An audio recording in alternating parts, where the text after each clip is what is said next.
S, donc c'est Aurélien Fiat. Je vous retrouve aujourd'hui pour la correction des exercices basiques sur les lois normales.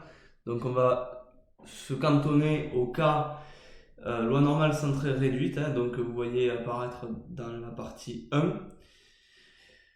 Comme il y a beaucoup d'exercices sur ce chapitre parce qu'il demande une mise en pratique assez intense, je vais respecter le partage fait dans ma feuille de route, c'est-à-dire que je ferai une vidéo par partie et vous voyez il y a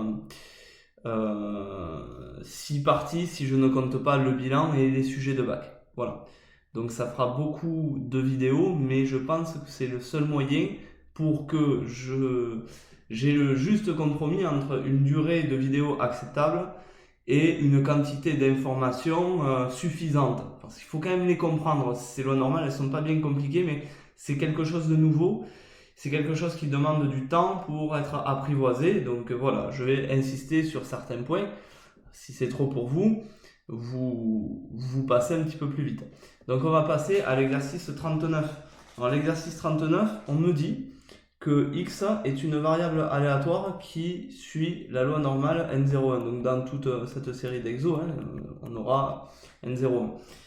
N01, ça signifie quoi? Ça signifie que mu est égal à 0, c'est-à-dire que l'espérance c'est 0. Et sigma, l'écart type, c'est égal à 1. En gros, c'est une loi normale standard. Vraiment, c'est celle sur laquelle on se base. Donner l'expression de f de x pour tout x dans R. Donc là, je vous montre où vous pouvez avoir l'information dans le cours. Hop. Donc dans le cours, c'est l'une des premières lois que je vous donne. Vous l'avez ici. Donc grand 1, loi normale centrée réduite. Et puis j'ai donc, il y a juste une petite faute de frappe, ici c'est du f de x. Donc f de x égale 1 sur racine de 2pi exponentielle moins x carré sur 2. Donc ça, il faut le connaître par cœur. Donc f de x égale 1 sur racine de 2pi exponentielle moins x carré sur 2 pour la fonction de densité. Voilà, ou la densité de probabilité. Ensuite, tracer la courbe représentative de f sur moins 4, 4. Alors là, normalement, vous êtes censé faire...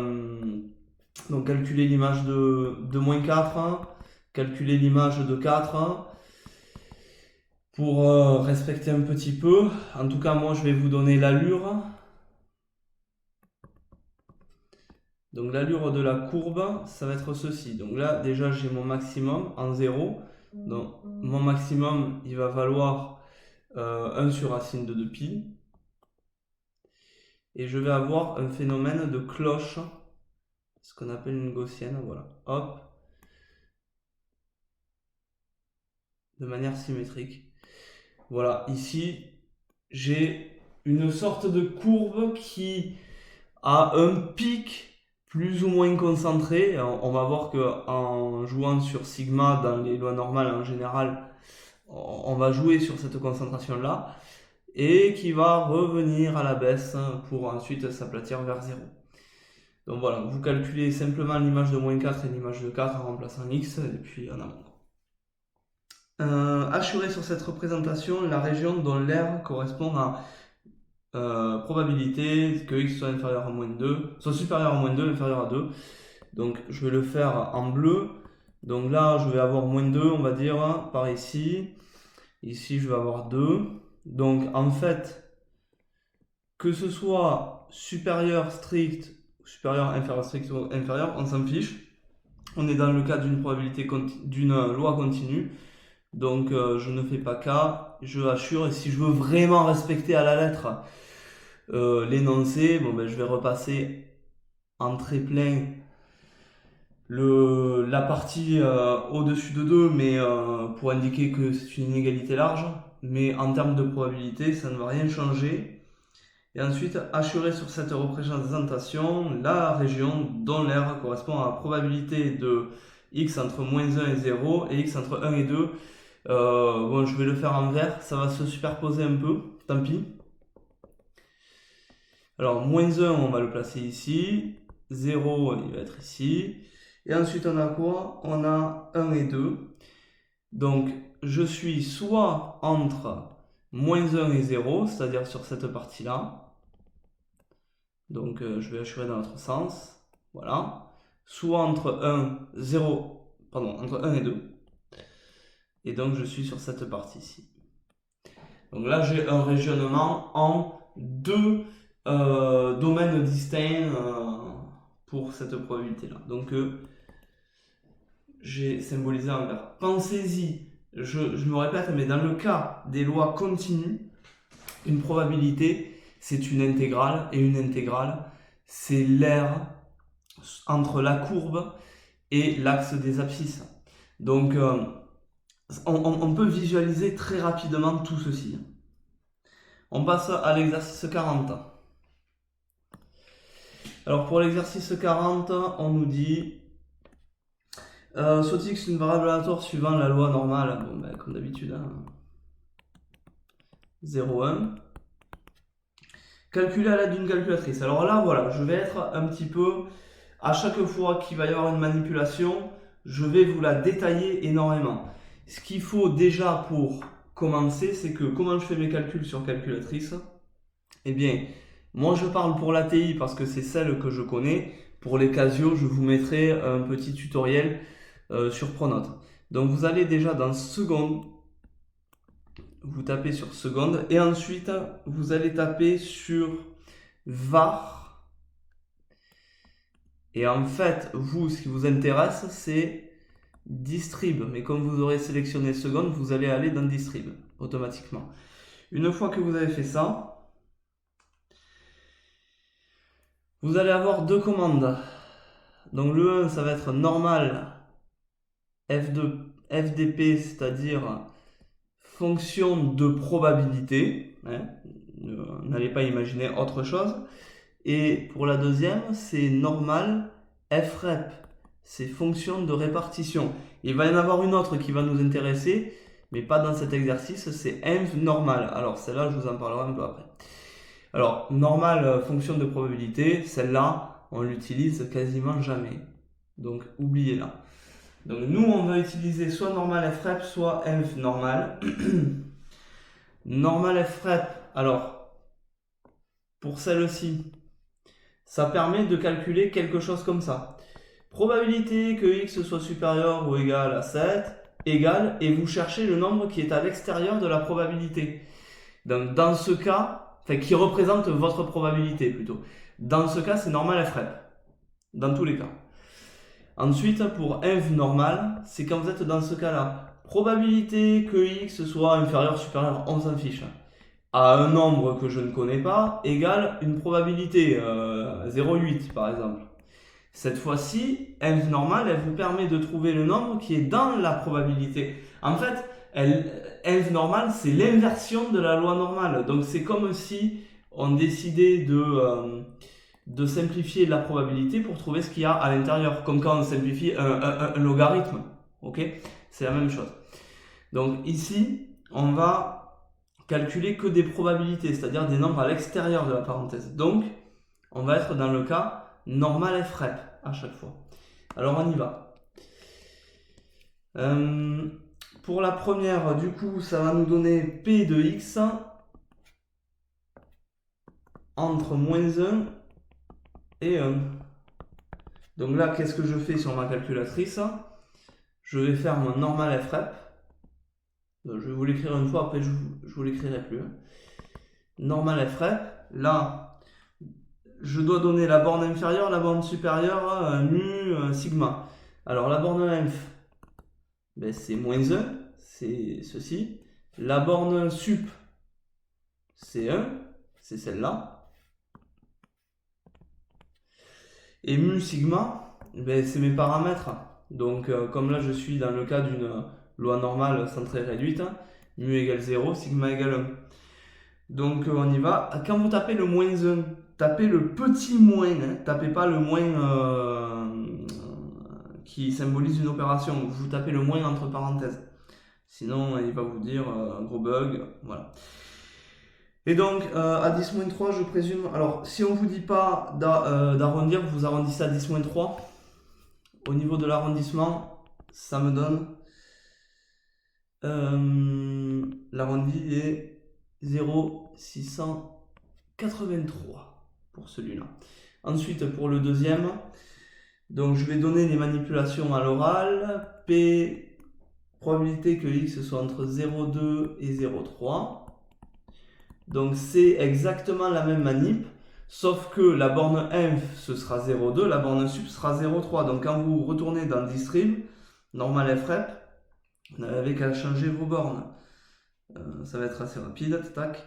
Et donc vous avez environ 0,039 pour la 3.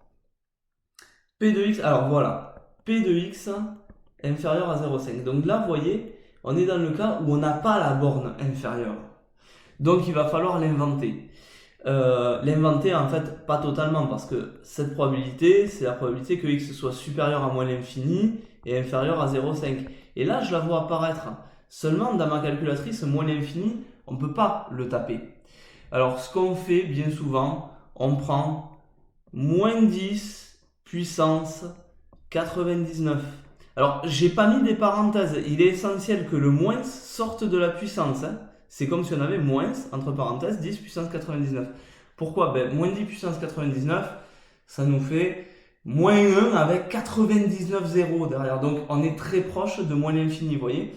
Et de toute manière, certes, nous commettons une petite imprécision, mais visualisez votre loi normale. Je ne la trace que sur R-. La loi normale, elle va avoir tendance à s'aplatir. Et donc, qu'on soit à moins 10 puissance 99 ou moins l'infini, la probabilité là qu'on soit ici, c'est l'air que je suis en train d'essayer de colorier, mais tellement c'est fin, j'ai du mal à la colorier. Donc on est dans une imprécision extrêmement contrôlée. D'ailleurs, essayez de faire votre calcul entre... vous tapez d'abord moins 10 puissance 10 et moins 10 puissance 99, et je pense que vous n'aurez pas une différence de probabilité significative. Mais dans le doute, parce qu'on peut être quand même dans des cas un petit peu piégeux, mettez moins 10 puissance 99 et ça fera toujours l'affaire. Donc vous allez cette fois-ci dans, c'est toujours pareil, distrib, normal frep, la borne inf ça va faire un moins 10 puissance 99, la borne sup c'est 0,5, peu importe que ce soit strict inférieur ou inférieur, et vous allez avoir environ 0,691. Et on va finir avec le quatrième. Donc, je vous gomme ceci. Le quatrième, on avait la probabilité que x soit supérieur à moins 0,5. Donc là, c'est pareil. Je l'ai ma borne inf, mais j'ai pas ma borne sup. C'est pas très grave. Donc, x doit être supérieur à moins 0,5, inférieur à plus l'infini. Donc, devinez quoi? En guise de borne sup, cette fois-ci, on va mettre 10 puissance 99. Et puis, c'est exactement la même histoire. C'est que il va y avoir l'aplatissement qui va jouer ici, et la probabilité que j'essaie là de colorier en vert, elle est négligeable en fait, presque. L'écart qu'il va y avoir entre plus l'infini, la probabilité entre 10 puissance 99 et plus l'infini, elle va être très proche de 1. Donc ça va nous donner, cette fois-ci, distrib normal frep, ma borne inf moins 0,5, ma borne sup 10 puissance 99, mu égale 0, sigma égale 1, collé, et ça me donne environ 0,691, c'est la même. Donc on va voir dans un exercice pourquoi c'est sensiblement la même. Vous allez comprendre, c'est pas bien compliqué. Voilà, retenez qu'il y a cette affaire de symétrie là, entre la partie rouge et la partie verte. Ça va nous servir après. Je vous laisse le screen et on passe au 41.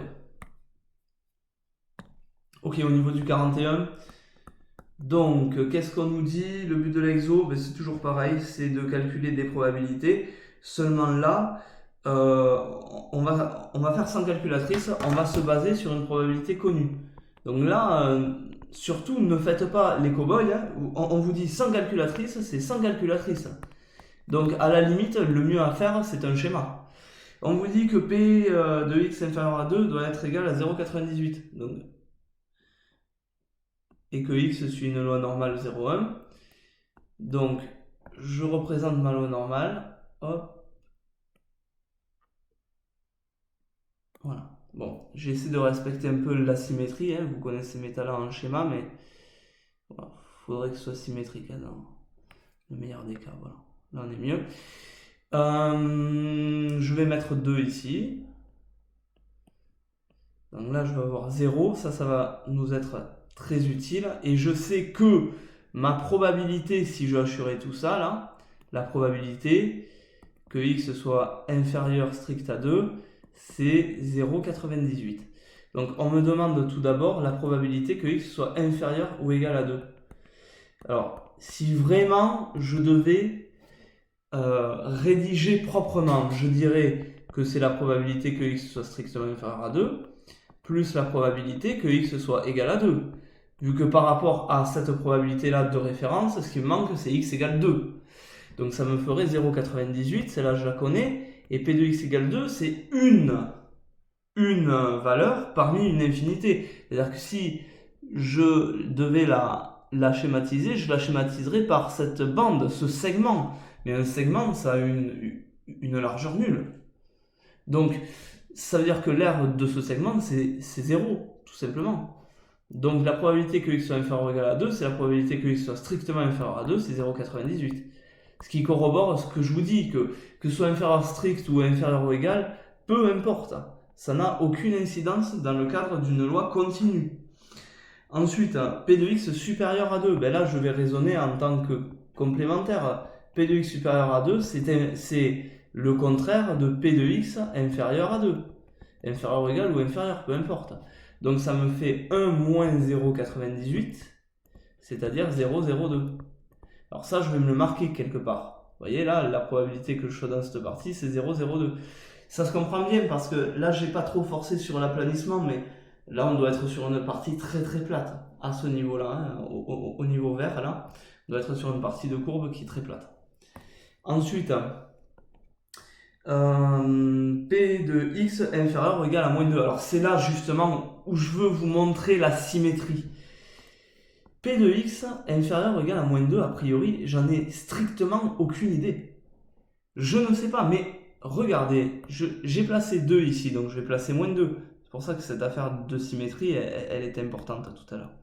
Et vous êtes d'accord que cette portion, cette aire-là, elle vaut 0,02. Mais par symétrie, l'aire que je viens de hachurer là, en vert, elle se retrouve également de l'autre côté. Donc, moralité, comme c'est symétrique, cette aire-là vaut aussi 0,02. Alors comment je le rédige? P de x inférieur ou égal à 2 égale P de x supérieur... Pardon, je reprends ce que j'ai dit. P de x inférieur ou égal à moins 2 égale P de x supérieur ou égal à 2. Donc là, vous voyez sur le schéma, c'est pour ça faites-vous un bon schéma. Et ça fait 0,02. C'est ce qu'on a calculé tout à l'heure, sauf qu'on a calculé pour supérieur strict, mais pour supérieur ou égal, c'est la même. Et la dernière, P de x entre 0 et 2. Alors là aussi, ça va nous être utile. Regardez ce que c'est. Moi, qu'est-ce que je connais? Donc, je vais tout gommer là, pour que vous compreniez. Hop. Qu'est-ce que je connais? Je connais l'aire bleue. Là. Tout ça, je connais, c'est 0,98. Et moi, ce que je cherche, c'est cette partie-là. De là à là. Voilà ce que je cherche. Alors, je vais déjà partir de l'aire bleue, c'est-à-dire P de x inférieur ou égal ou strictement inférieur à 2, peu importe. Sauf que pour être dans l'aire rouge, il faut que j'élimine tous les négatifs. Moins P de x inférieur à 0. Sauf que elle est symétrique, votre courbe. Donc la probabilité que je sois dans les négatifs, c'est la même que celle que je sois dans les positifs. Et comme la probabilité totale, c'est 1, la probabilité que je sois dans les négatifs, c'est 1,5, c'est-à-dire 0,5. Donc ça va me faire 0,98 moins 0,5, ou 0,50, et ça va me donner donc 0,48. Voilà pour cet exercice. Cet exercice, il faut raisonner en termes de schéma, en termes de symétrie. Très important. Je vous laisse screen, on passe au 44. Bon, concernant le 44, encore une fois, hein, on est x suit une loi normale 0,1. Donner l'expression de f de x, bon, on l'avait tout à l'heure, donc f est la fonction définie sur R qui a x associe 1 sur racine de 2pi exponentielle moins x carré sur 2. Ok, montrer que f est pair. Alors, attention, petite intro. F est défini sur R pour tout x appartenant à l'ensemble de définition de f qui est R, moins x appartient à l'ensemble de définition de f. D'accord? Ça, il faut le mettre. Il faut que si x appartienne à l'ensemble de définition, alors moins x aussi, pour qu'il y ait cette histoire de symétrie. Sinon, c'est pas défini. Et ensuite, soit x un réel, ou appartient à df, f de moins x, et on va montrer que c'est égal à f de x. Donc ça me fait 1 sur racine de 2pi exponentielle moins x carré sur 2. Qu'est-ce qui va conférer cette parité? Ben, c'est le moins qui va passer dans le carré. Moins x au carré, enfin moins x, le tout au carré, c'est égal à x carré, par symétrie de la fonction carré. Donc par parité, si je veux être exact. Tac, x carré sur 2, et on retombe sur f de x.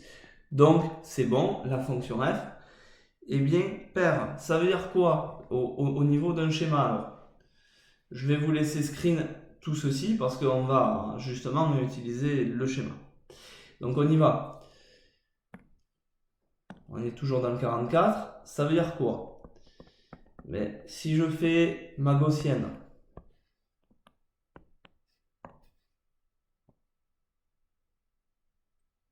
hein, bon, on va dire, on va accentuer un peu la symétrie. Voilà, c'est mieux.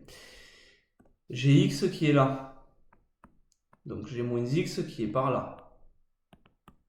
Si je regarde l'image de x et de moins x sur la courbe, devinez quoi? Eh bien, j'ai la même valeur. Une valeur commune. Donc c'est ça que ça veut dire. Et donc en gros, il y a une symétrie par rapport à l'axe des ordonnées. Et alors, qu'est-ce qu'on me demande? On me dit, en déduire que pour tout u positif, P de x inférieur à moins u égale P de x supérieur à u. Alors, bon, ça je vais le rebaptiser, je vais appeler ça u, je vais appeler ça moins u.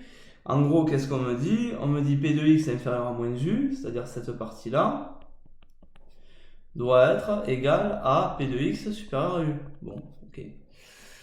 Fort bien, comment on va faire? Alors, nous, ce qu'on sait, c'est que à 100%, donc 1, je vais être soit inférieur à u, à moins u, soit entre moins u et u, soit supérieur à u. D'accord? Ce sont des événements qui sont disjoints. Alors, du coup, moi je vais travailler sur celui-là. Comme la courbe elle est symétrique, hein, comme la fonction est paire, j'ai cette R-là et cette R-là qui constituent mon événement en question, là, celui-ci, qui sont égales.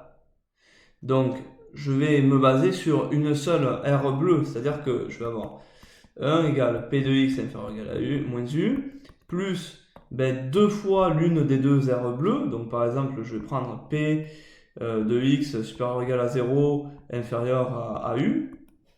Donc cette partie-là, j'aurais très bien pu prendre la partie négative, hein, ça changerait. Plus P de x supérieur ou égal à u. Alors c'est maintenant où il y a encore une subtilité. Alors, je vais exprimer mon R bleu, donc mon R bleu uniquement celle de droite, en fonction de mon R verte. Donc là, je suis dans mes positifs dans la moitié des cas. Donc mon R qui symbolise mes positifs, elle vaut 1,5. Ça signifie que mon R bleu, celle-ci, c'est 1/2 moins l'aire verte. Et l'aire verte, c'est P de x supérieur ou égal à U. Plus P de x supérieur ou égal à U. Et là, maintenant, je n'ai qu'à développer. Ce qui va se passer, c'est que je vais avoir 1 égale P de x inférieur ou égal à moins U, plus 2 fois 1/2, 1, moins 2 P de x supérieur ou égal à U, et j'ai le plus P de x supérieur ou égal à U qui est là. Alors, attention, je vais effacer les premières lignes de calcul. Simplification. Au niveau des simplifications, j'ai les 1 qui s'en vont. Très bien. J'ai le moins 2 ici qui va se simplifier un petit peu avec le plus 1. Donc, qu'est-ce qui va me rester? Il va me rester à gauche 0 égale P de x inférieur ou égal à moins U. Moins 2 plus 1 moins P de x supérieur ou égal à U. Et donc, cela revient à dire que P de x supérieur ou égal à U est égal à P de x inférieur ou égal à moins U. Voilà, pour ce petit calcul. Un peu technique, hein, ce calcul, je vous l'accorde. Que vaut P de x supérieur à 0? Ben, tout simplement, encore une fois, si alors, je m'en suis un petit peu servi dans cette question quand même. On ne me demande pas forcément une preuve, mais si on me demandait une preuve, je pars des probabilités donc totales. Soit j'ai x qui est inférieur ou égal à 0, soit j'ai x qui est supérieur à 0, sauf que par symétrie, la probabilité d'être dans les négatifs, c'est la même que la probabilité d'être dans les positifs, c'est-à-dire que mon membre de droite, il va devenir 2 fois P de x positif, égale 1, du coup à gauche, et donc ça me donnerait P de x supérieur à 0 égale à 1 divisé par 2, 1/2 ou 0,5. Voilà pour cet exercice-là, donc qui vous fait bien voir comment on peut travailler avec la parité de la fonction. N'hésitez pas à le refaire, il est un petit peu technique, mais il est intéressant, c'est pour ça que je vous l'ai mis en exercice commun. Le 47. Alors le 47, encore une fois, on est dans le cas d'une loi normale 0,1. Donc donner l'interprétation géométrique de P de x inférieur à 1. Alors là, encore une fois, je vais refaire mon schéma. La gaussienne. Hop là. On va passer le pic. Hein? Alors, inférieur à 1, ben, je vais me placer ici. 1, il va être là. Et donc, l'aire que je cherche, c'est celle-ci. Voilà. Ensuite, que vaut P de x inférieur à 0? Ben, comme tout à l'heure. Qu'est-ce que je cherche ici? Je cherche la probabilité d'être dans cette partie-là. Donc, comme elle est symétrique par rapport à 0, par rapport à l'axe des ordonnées, cette probabilité va être égale à 1/2. Donc, je l'écris quand même. P de x inférieur ou égal à 0 égale 1/2. Ensuite, montrer que P de x, bon, alors là, c'est tout bête. Je raisonne avec des événements disjoints. Donc, qu'est-ce que j'ai? Eh bien, P de x inférieur strict à 1. Après, ça ne changera rien dans les faits. Soit je suis dans les négatifs, c'est-à-dire P de x inférieur à 0. Soit je suis entre 0 et 1. Car les événements sont disjoints. Je pense que c'est ce qui est attendu dans la question. Et ensuite, à l'aide de la calculatrice, calculer P de x entre 0 et 1. Donc là, encore une fois, je suis sur une normale FREP. Donc ça, vous le marquez à l'écrit. Pour que le correcteur se dise pas le jour du bac, oh, il m'a sorti ça un petit peu n'importe comment, quoi.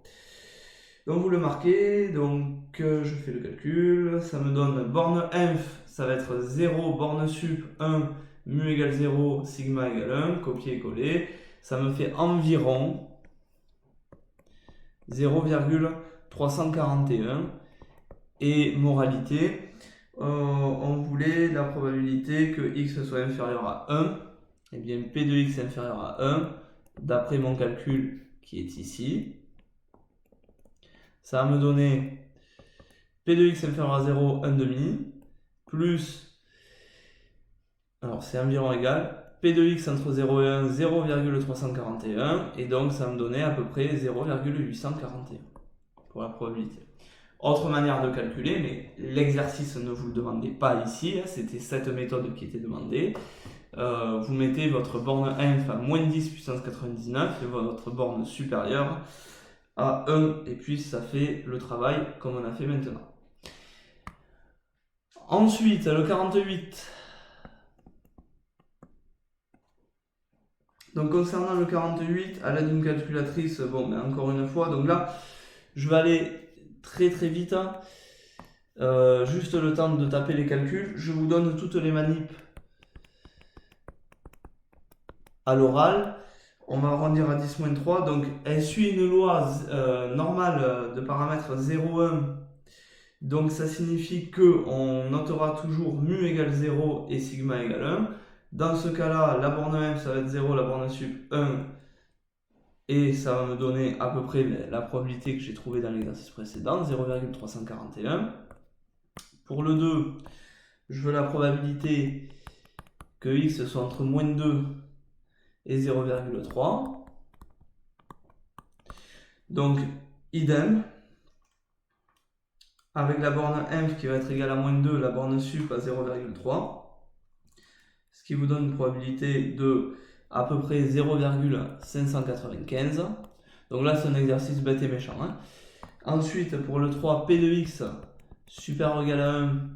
Alors, ici, pensez bien à mettre votre borne supérieure à 10 puissance 99 et votre borne inférieure à 1, ce qui nous donne à peu près 0,159. Et pour le dernier, P de x inférieur à moins 0,5. Donc, borne inférieure, cette fois-ci, moins 10 puissance 99, borne supérieure, moins 0,5. Et ça vous donne à peu près 0,309. Voilà pour ceci. Je vous laisse screen, on passe au 49. Concernant l'exercice 49, là on va le faire sans calculatrice, on va se baser sur une probabilité. La probabilité référence c'est P de x inférieur à 1 égale 0,84. Ok, la première question, on veut P de x inférieur ou égal à 1. Je vous l'ai dit, ce n'est pas décisif qui est supérieur ou égal, enfin ici inférieur ou égal ou strict inférieur, parce que la probabilité que x égale 1, ça donne 0, et donc on va avoir la même probabilité que la probabilité de référence. Ensuite, P de x supérieur à 1, eh bien c'est 1 moins P de x inférieur à 1, c'est le contraire, et donc ça nous donne 1 moins 0,84, 0,16. On est parti pour la troisième. P de x inférieur ou égal à moins 1. Là, je vais raisonner par symétrie. Donc, je vais faire mon petit schéma.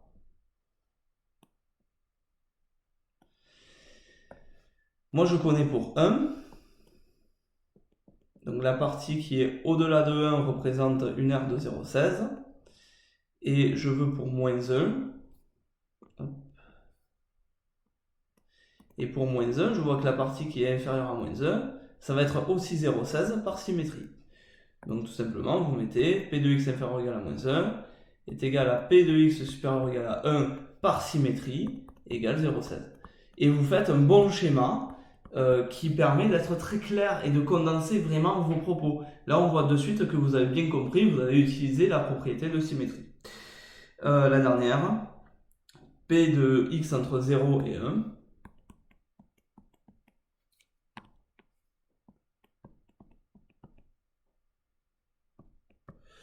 On va la jouer comme ça. Donc c'est la probabilité que x soit inférieur à 1 moins la probabilité que x soit inférieur à 0 puisqu'on veut se situer dans 0,1, c'est-à-dire en gros, si je refais mon schéma, moi ce que je cherche, c'est ça. Hop. Alors, ce que je cherche, c'est cette probabilité-là, d'accord? Voilà, c'est cette probabilité-là.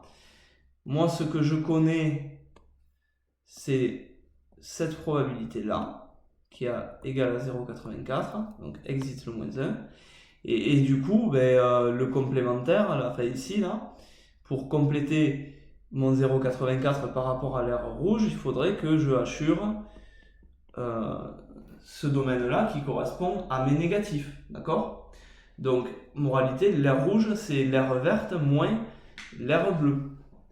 Et donc, ça me fait l'aire verte, on a dit c'est 0,84, et l'aire bleue, c'est la moitié des cas qui sont dans les négatifs.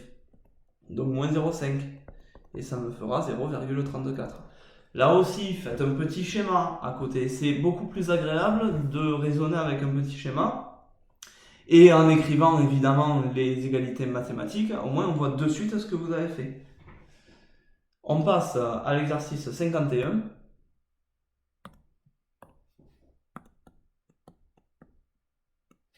Donc pour l'exercice 51, alors voilà, là on va utiliser l'inv normal. Pourquoi? Alors là je vais vous expliquer un petit peu.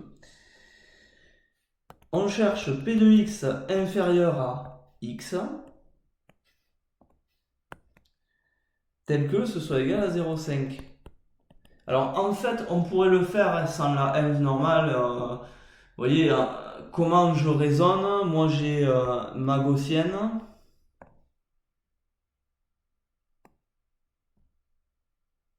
Je sais que l'aire de ma gaussienne c'est 0,5 en dessous d'une certaine valeur pour x. Donc moi ce que je cherche c'est une valeur curseur sur mon axe des abscisses. Je assure jusqu'à cette valeur et l'aire que j'ai ça doit être 0,5. Donc par symétrie forcément ce que je cherche c'est 0, puisque pour assurer jusqu'à 0, eh bien j'ai la moitié du domaine qui va s'offrir à moi, d'accord? Donc je vais avoir 0,5. Alors si vous ne le voyez pas bien, là on va utiliser ce qu'on appelle la env normale. Donc env normale, quand vous allez dans second distrib env normale, là, alors l'aire ça représente votre probabilité, donc la probabilité 0,5, donc vous tapez 0,5, 0,5, mu égale 0, sigma égale 0, et là vous avez zone gauche, centre, droit. Alors là, vous voyez bien que l'aire que j'ai assurée, comme je suis inférieur, c'est une partie unilatérale et c'est la partie gauche que j'ai assurée. Donc je vais cocher gauche. Alors là, faites-vous un schéma. Collez et vous allez avoir x égale 0 avec cette manipulation. Ensuite, quel est le réel tel que p de x supérieur à x donne 0,5. De la même manière, cette fois-ci, attention, je vais assurer à partir d'une certaine valeur pour avoir une aire de 0,5. Donc forcément, la valeur à partir de laquelle je vais assurer, c'est 0. Mais là, encore une fois, je vais le faire. Alors là, j'étais à gauche, là. D'accord? Important. Ici, je vais toujours avoir une env normale, l'aire de 0,5.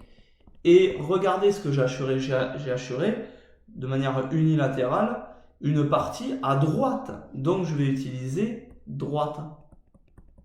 Et bon, ça va vous donner x égale 0 sans grande difficulté. Et maintenant, qu'est-ce qu'on me demande? On me demande de donner x supérieur à 0 tel que p de x soit compris entre moins x, je crois que c'est, non, c'est pas strict, et x égale 0,8. Alors là, cette fois-ci, comment on voit les choses? Donc en gros, je vais avoir une valeur à trouver dans les positifs pour que quand je vais prendre l'aire sous la courbe comprise entre moins x et x, je vais avoir une aire égale à 0,8. Donc cette fois-ci, ce que j'ai à trouver, c'est encore une fois dans la parenthèse. Donc je vais utiliser env normal. Mais l'air cette fois-ci va être égal à 0,8. Et surtout, là vous voyez, alors hop, si je gomme bien, je vais vous refaire le schéma un petit peu plus simplement quand même, pour que ce soit très clair. Là, on va refaire la gaussienne. Ce que j'ai hachuré dans ma courbe, là vous le voyez, c'est une partie centrale. C'est-à-dire qu'à gauche, là, ici, là, j'ai pas hachuré, à droite, j'ai pas hachuré. Donc je suis sur la partie centrale de la courbe. Donc cette fois-ci, je vais sélectionner centre.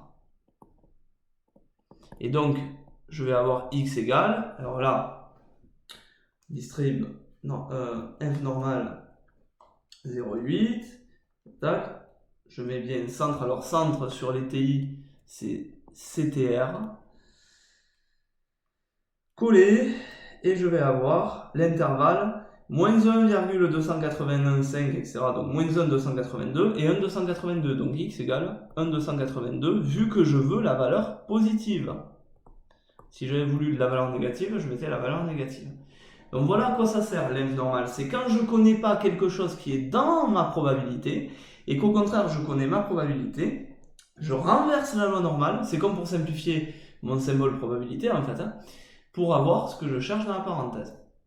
Et on termine enfin avec le dernier, donc le 52. Et ça mettra fin à cette première vidéo quand même avec beaucoup de contenu, je vous l'accorde. Soit issu de une variable aléatoire qui suit une loi normale, 0,1.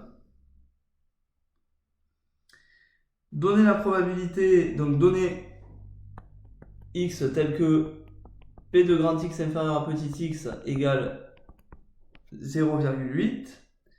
Alors là pareil, si je fais mon petit schéma, la gaussienne, on va la faire rapide, hop, voilà. Moi ce que je veux c'est avoir un x tel que quand je hachure en dessous du x, j'ai une probabilité de 0,8.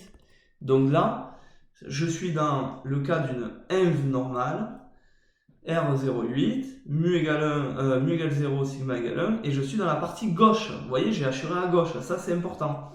Donc ça me fait environ, x environ égale à 0,842.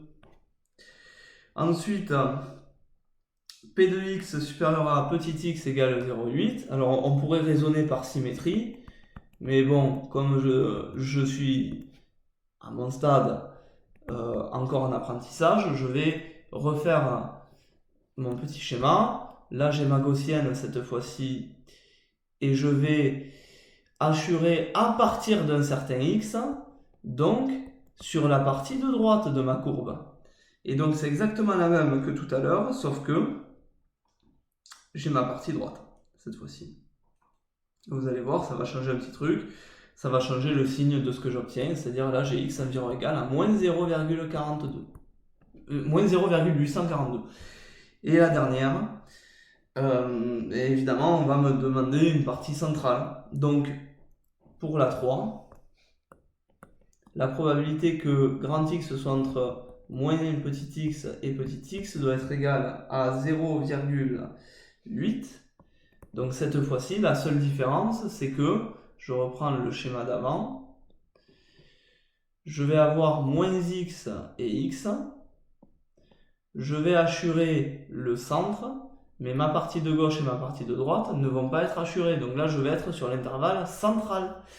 Du coup, c'est la même manipulation, sauf que je vais cocher centre. Et je vais obtenir à peu près 1,282 parce que je veux la valeur positive et non la valeur négative. Voilà, je vous laisse donc sur ces explications-là. Ce qu'il y a de très important à retenir, c'est le phénomène de symétrie qui nous donne un mode de calcul assez complet pour les probabilités et également les deux manipulations à la calculatrice, donc avec normal f-ray et inv normal. Donc entraînez-vous, les méthodes sur les lois normales mu sigma carré qui seront expliquées dans la prochaine vidéo découlent de ces méthodes-là. Donc il faut vraiment savoir travailler avec Loi normale sont très réduites. Entraînez-vous, faites beaucoup d'exos et bon courage.